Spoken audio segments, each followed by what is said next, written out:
And we have been discussing for, 4 weeks now, the topic how to handle abusers, bullies, and difficult people.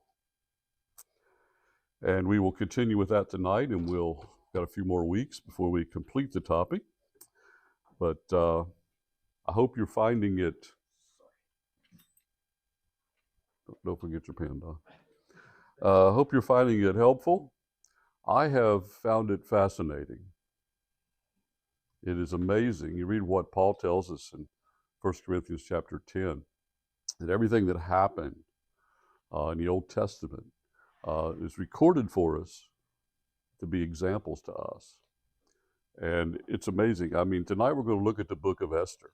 And we've all heard it, read it, watched videos about it, mostly which are at least 50% right.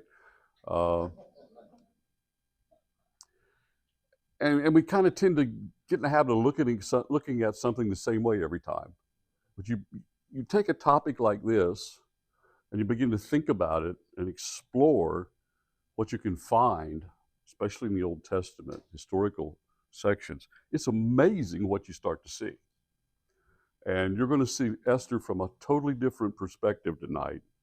I didn't know where I was going to go entirely with this. I knew there was a lot there, but the more I looked at it, the more complicated it seemed to get. And then the more I looked at it even more, the more simple it seemed to get. And the more I looked at it, the more absolutely to the point it is, and how clear it is in terms of this subject tonight.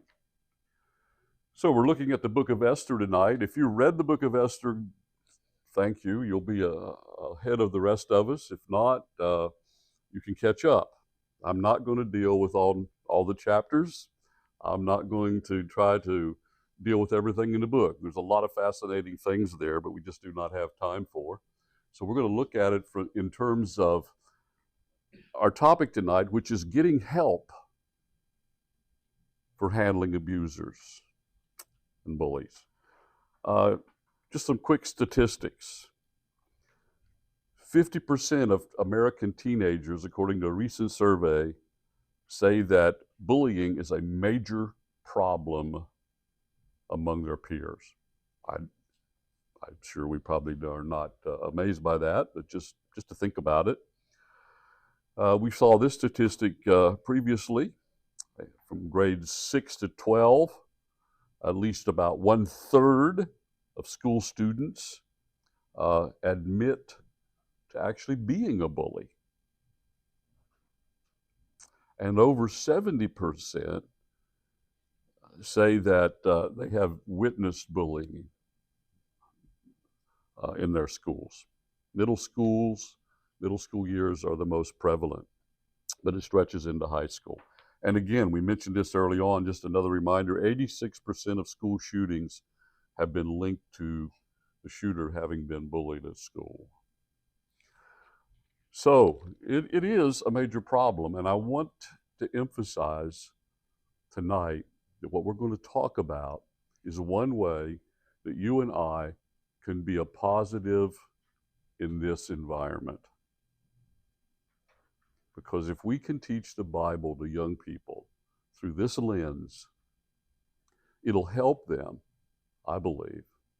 It's not just somebody they don't know giving them some advice they don't, know whether it's any good or not.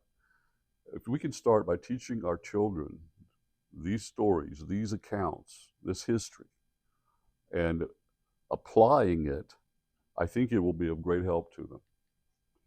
So, just to introduce and to begin with where we left off, depending on the circumstances, we may be able to outsmart and outmaneuver bullies like Nehemiah did, and the Hebrew midwives in Exodus 2, and the mother of Moses did.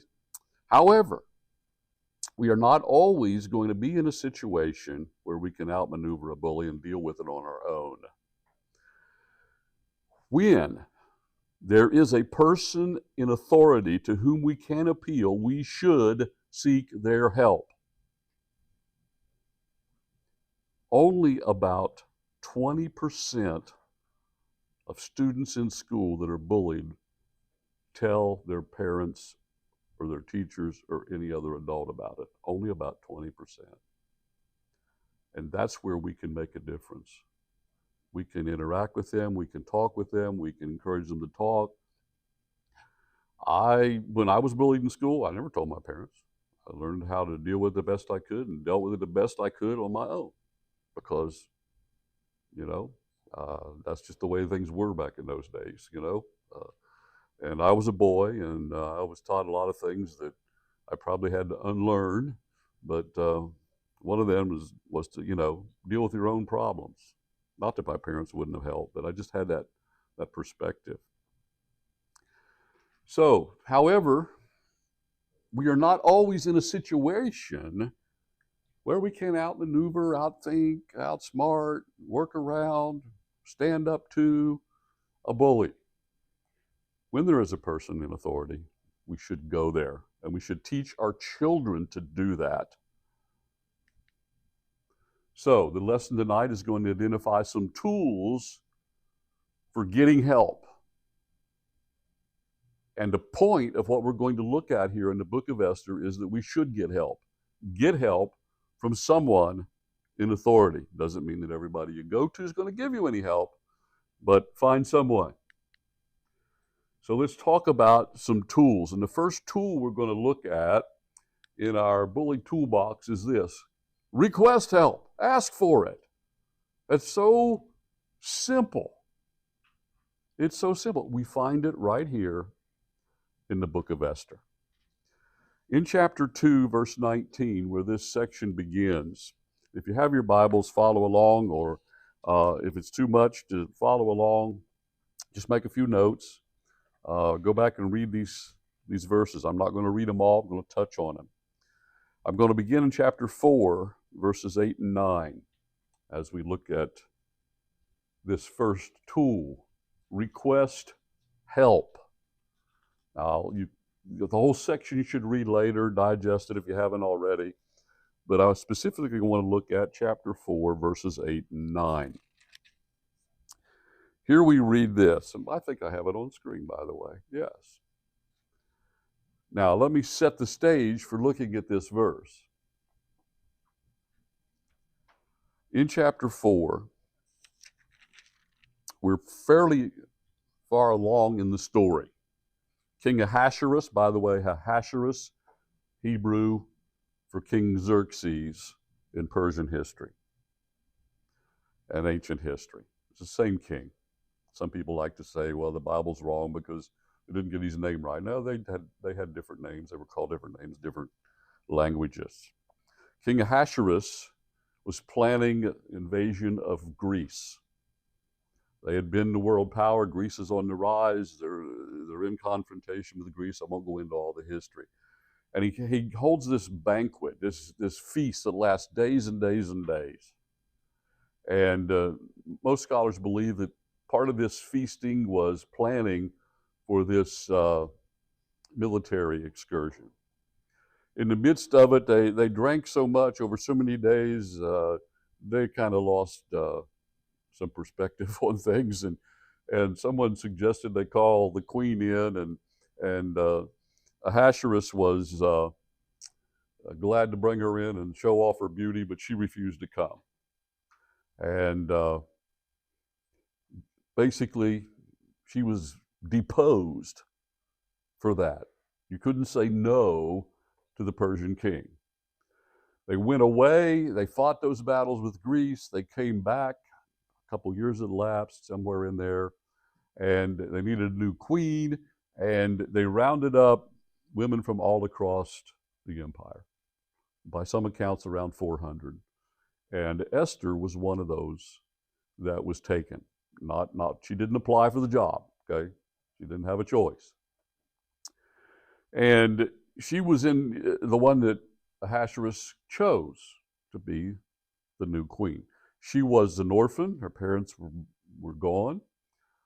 She'd been raised by a cousin, sometimes called an uncle, a man by the name of Mordecai. And Mordecai refused to bow to a man by the name of Haman, who was like King Ahasuerus' favorite court official. And he was parading around town, and everybody had to bow down. And Mordecai refused to bow to him.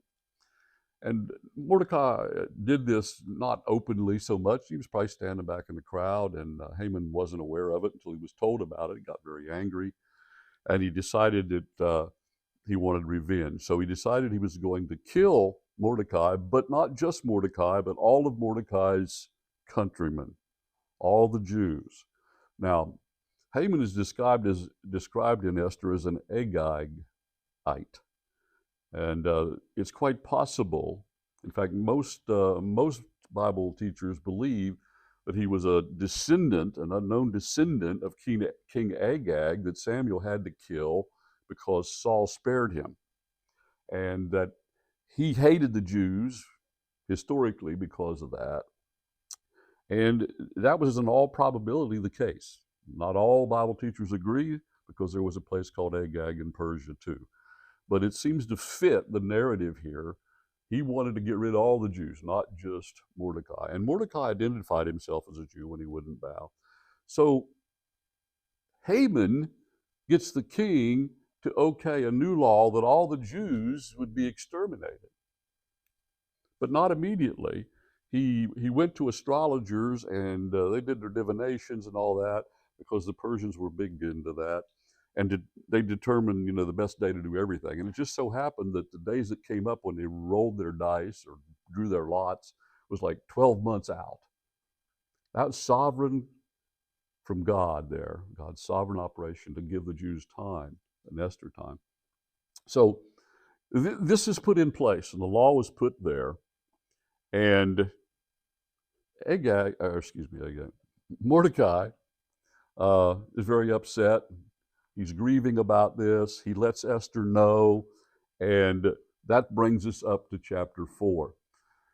He sent a copy of the decree that Haman had made. He gave him, that is the courier, and he gave him the copy of the writing of the decree that was given at Shushan to destroy them, to show it unto Esther, and to declare it unto her, and to charge her that she should go in unto the king to make supplication unto him, and to make request before him for her people. So Mordecai says, you've got to go to the king. He's the only one that can undo this. Now think about this for a minute. He had previously told Esther, do not reveal your countrymen, your heritage, your descendants. Don't tell them you're a Jew. And so Mordecai had some inkling that might come in handy at some time. And he also may have told her just to try to protect her from what was afoot from people like Haman. So he comes to her now, and remember, she did not reveal that she was a Jew. She was obedient to the man who raised her cousin, Mordecai. Mordecai was her authority. Now the table has turned, so to speak. And she is the queen. So Mordecai cannot go and get an audience with the king. He goes to Esther and says, you've got to do this. You've got to take action. Think of Haman as being the bully, the abuser, the evil, satanically inspired evil man. This is just another satanic effort by Satan himself to exterminate the Jews and rid himself, which he could never do, try to get rid of the coming Messiah. Then Esther explains that she can't just go in and ask the king. She's not supposed to go in unless she's invited when he is on his throne and when he's doing official things. And if she does, she might lose her life. The king could hold out the golden scepter and let her speak, or he could just have her executed. So she sends this reply back. Go gather together all the Jews that are present in Shushan and fast for me, and neither eat nor drink 3 days, night or day. By the way, one of our tools from last week, or at least, last week, Nehemiah, prayer. Some of these are just, you're going to see them come up over and over. I also and my maidens will fast likewise, and so I will go unto the king, which is not according to the law, and if I perish, I perish. You see her courage. She dealt with her fear just like David had to, and Nehemiah and the others. Is another tool we looked at previously. Sometimes that's your only recourse. You're powerless before a bully. You've got to go above their heads. I know we don't like to do that, and the truth of the matter is, it's going to cause the bully to probably up the pressure if you do, but they're going to up the pressure if you don't. So that's what we need to do. Now, I want to tell you a little bit about a little girl. Well, she's a grown woman now, but back in a few years ago, when she was 10 years old, she lived up in the Boston area. She was being bullied at school. Her name was Samantha.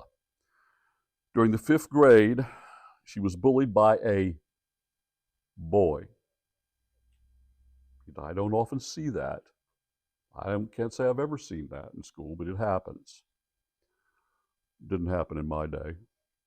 Number one, if any of us boys ever hit a girl, we would have probably been killed on the spot, but we would have been disciplined so badly. It just didn't happen. But it's crazy. That's the world we're living in. She says she remembers walking through the halls of the elementary school and hearing the bully call out these words, "Why are you on this earth? You don't deserve to be alive." Can you imagine that? Now, you and I could probably handle that, but a 10-year-old, it's a whole different story. And he did this every day. And she was scared to go to school. It affected her grades. She got to the point that, she was a good student, and her grades, went down. She would be sick or feel ill and not go to school. And it could have led to really serious depression. It went on and it went on and went on. And her mother evidently knew about it. She must have said something, because at some point, the bully walked up behind her in the hallway and hit her with his fist in the back. The story, as it's told here by Maureen McCarthy, says that at this point, her mother, Karen, said, "That's it. I've had enough." So she went to the school and to the police resource officer. You've got to take that kind of action, especially in a situation where you have a young lady and a big bully male on the other side. I'm going to come back to that, but let's just look at this statement. The first step to getting help is asking for help. Those in authority are often not aware of the abuse. Even if they are somewhat aware of it, they may not understand the severity or seriousness. Do not assume they will notice and respond. Speak up. And remember this: God has put people in places of authority to deal with evildoers. And you can look up that cross-reference. Romans chapter 13, we'll read it, verses 1 to 4. Even unbelieving people in places of authority, God uses. And we need to access those kinds of individuals who are in that category of people in authority.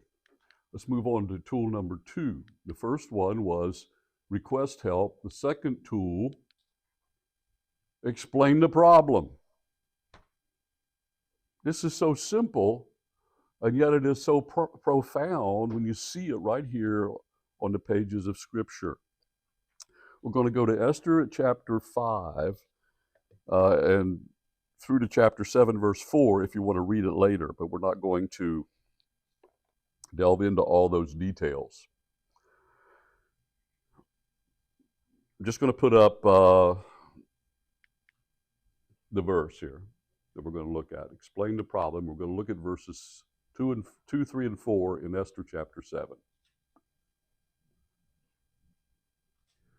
And before we get to this, just let me remind you, and you probably remember, when Esther did go, he held out the golden scepter. He asked her what she wanted, and she said, well, I want to prepare a meal for you, and I want you and Haman to come. Now, it wasn't a request. This lady played the king like a violin, okay?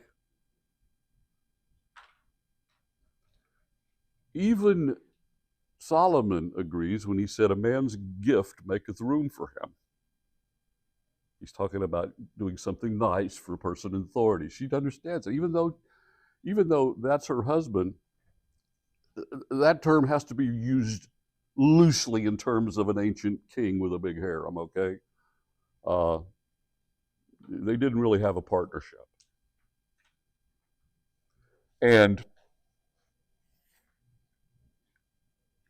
the king, Ahasuerus, and Haman come to the banquet, the feast, and at some point, the king says, what's your request? She said, if I found favor, come to another banquet tomorrow,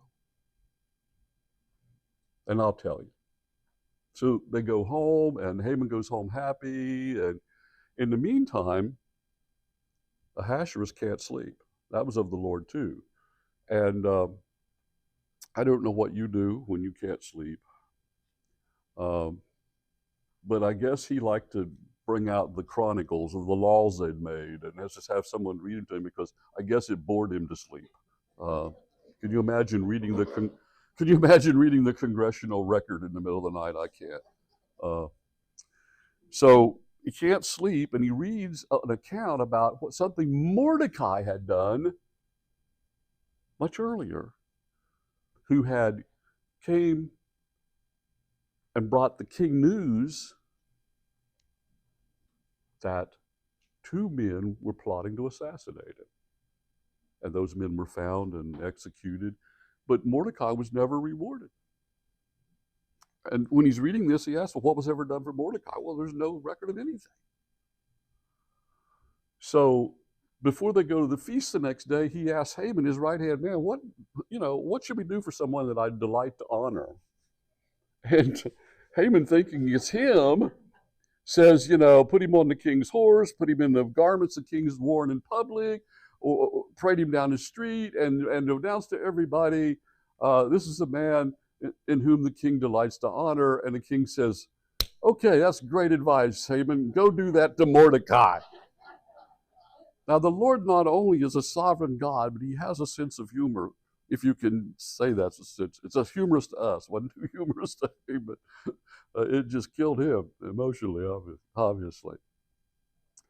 And now, after this happens, now the second feast, chapter 7, verses 2 to 4. And the king said again unto Esther, on the second day at the banquet of wine, what is thy petition, Queen Esther? And it shall be granted thee. And what is thy request? And it shall be performed, even to the half of my kingdom.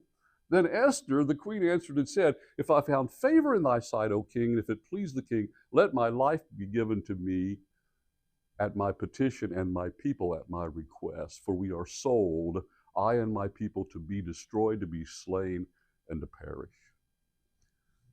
She explains the problem. She doesn't give all the extemporaneous details or bore him to death. She just says, here it is, and this is what's going to happen, and this is the situation we're in. And now you see, she's willing to admit she's Jewish, and it all played into this because Haman and his evil intent to destroy the Jews is going to be undone by this.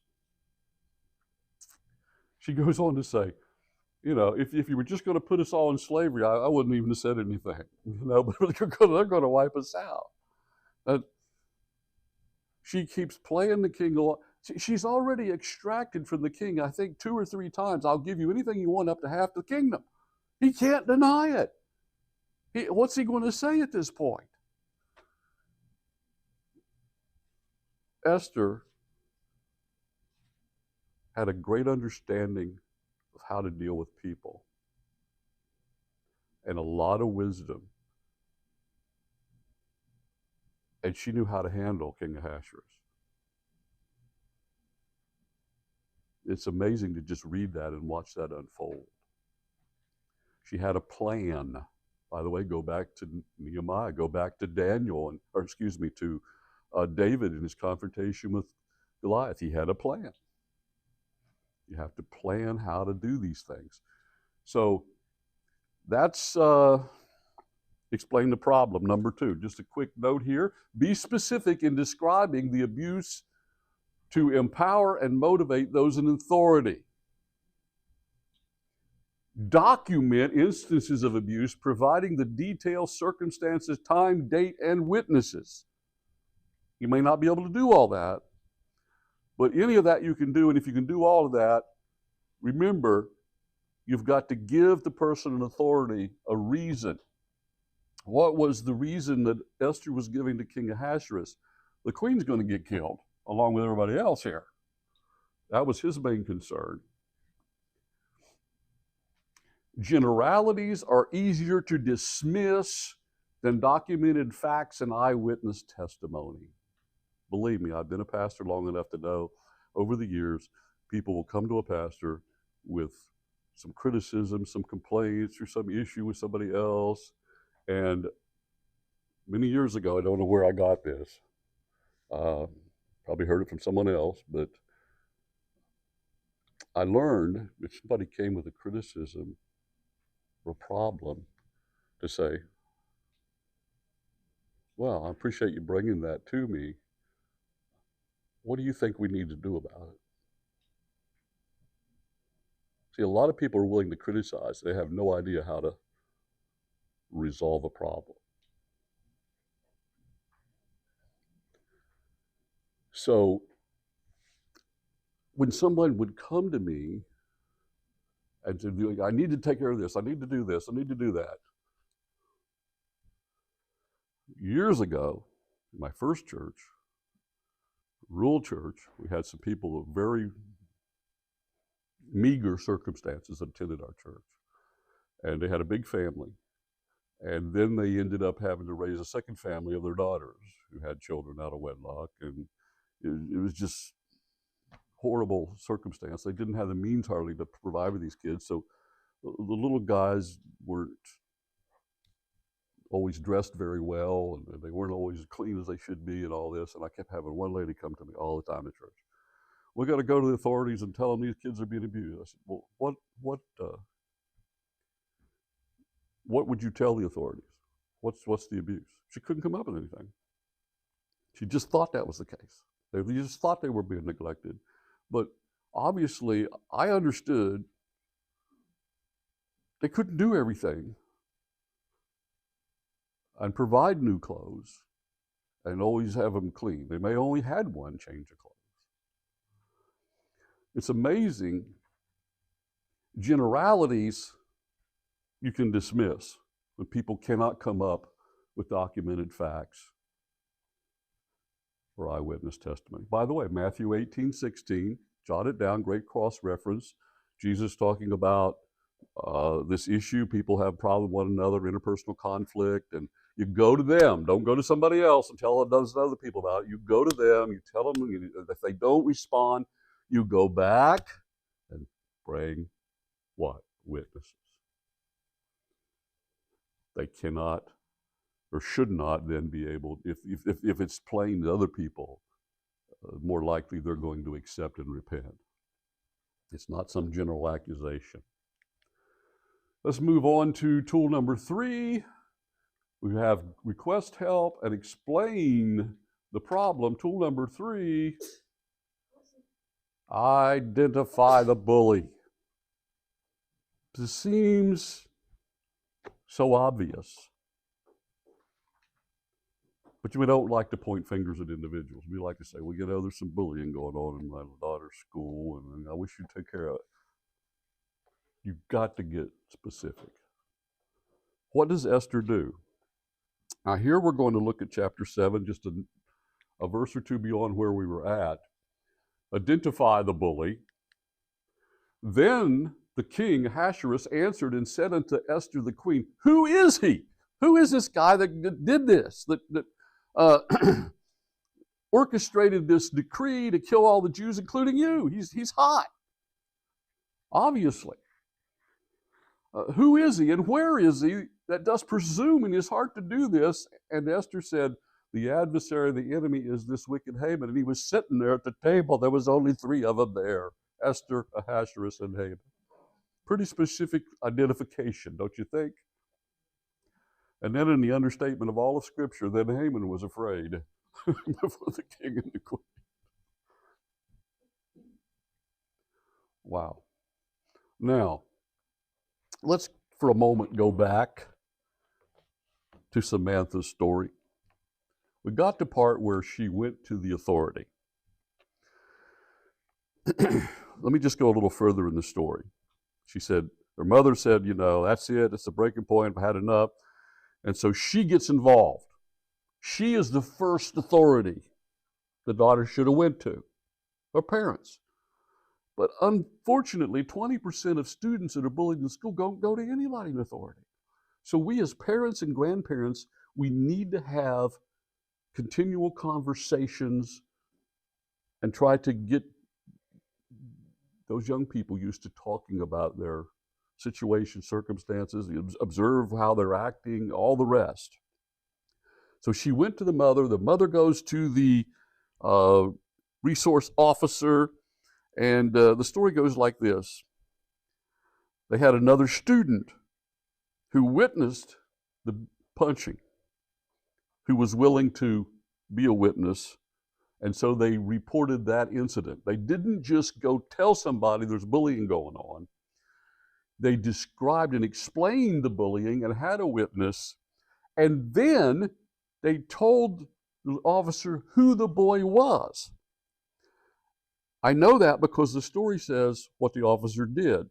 He went to the bully and severely reprimanded him.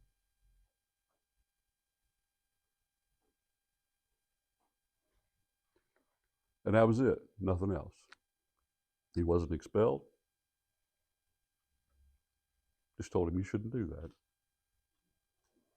Now that's a failure of the person in authority. That boy should have been expelled immediately in that circumstances. An accusation, a report, witnesses.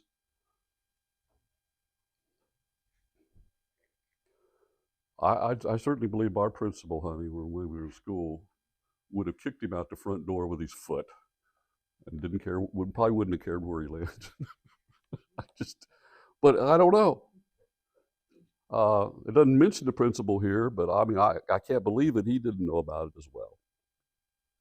But those steps right here is what we just seen Esther give us the example of. So when I read this about this circumstance that happened in Boston to Samantha, it's amazing, the correlation.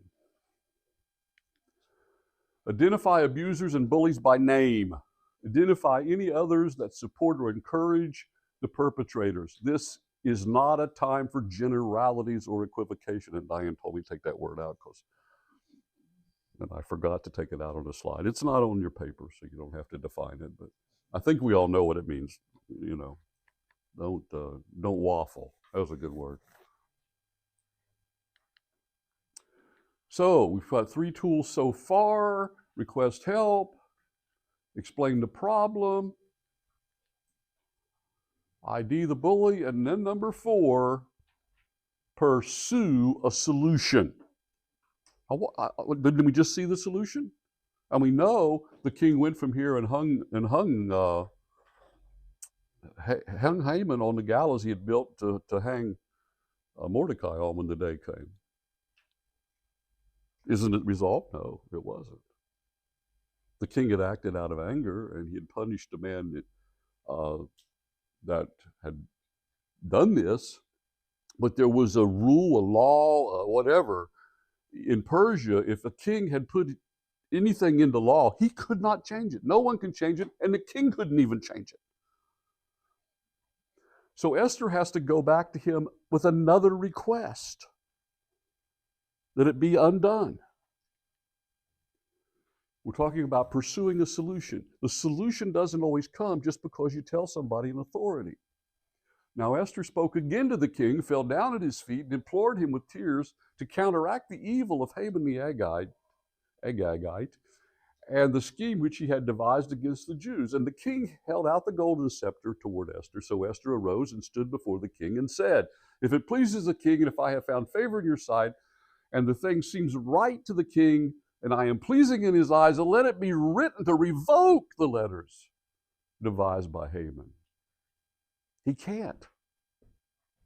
And he explains that to her.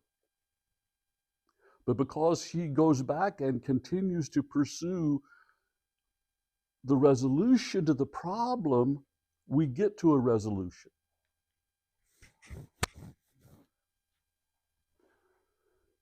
The only thing that they could come up with, and basically it looked like the king just gave, by the way, he promoted Mordecai to number 2 where Haman was, and gave Mordecai all of Haman's property and all the rest. He gave Mordecai all of Haman's estate, whatever. And so he kind of lets Mordecai, and probably Esther, and maybe he was involved too, how do we deal with this? What do we do? And the only thing they could come up with is they had to make another decree, and they couldn't reverse the first decree, so they decided to allow the Jews to defend themselves. And they had all those 12 months. Remember that? He went to the diviners and the astrologers. They said, do it this month. And Haman stretched it out. That was the day they were going to kill all the Jews. Now the Jews have all this time to prepare, to arm themselves, train themselves, to defend themselves. And that's what they did effectively.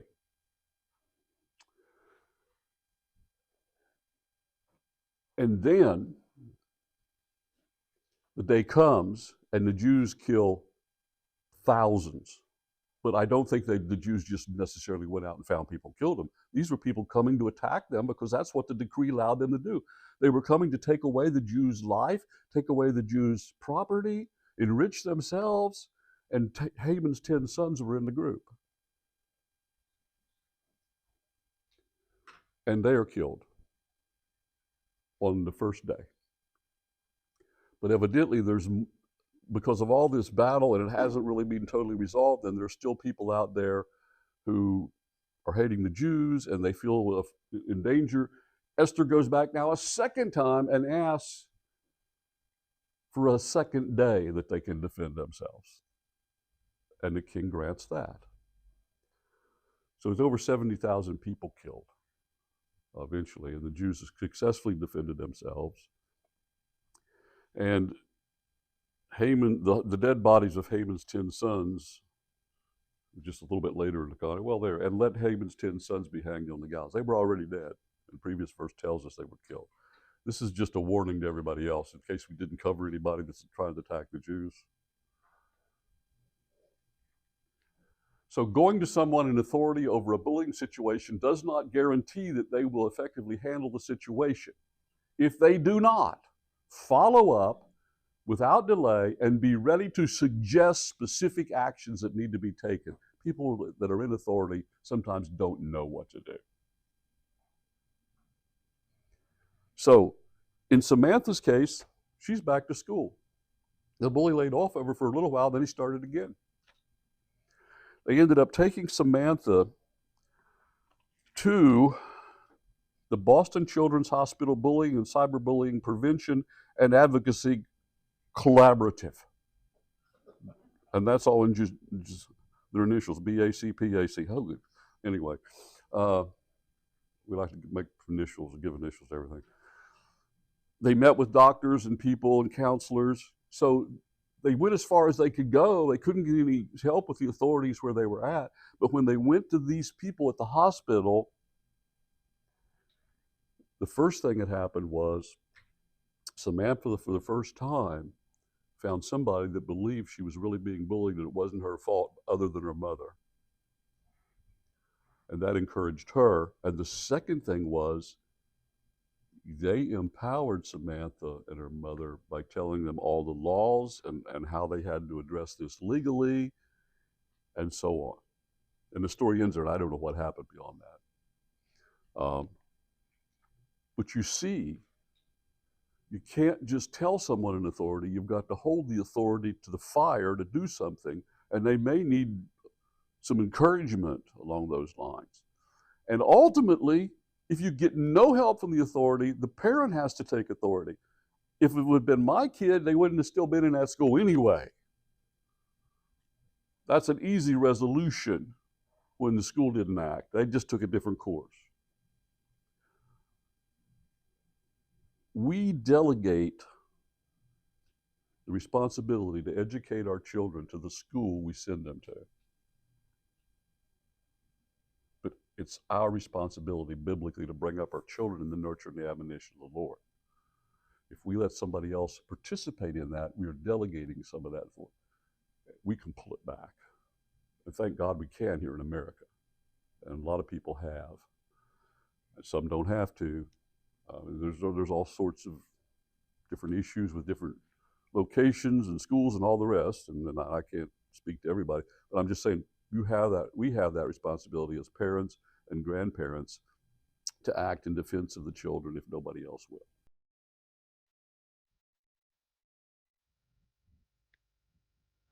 Pursue a solution.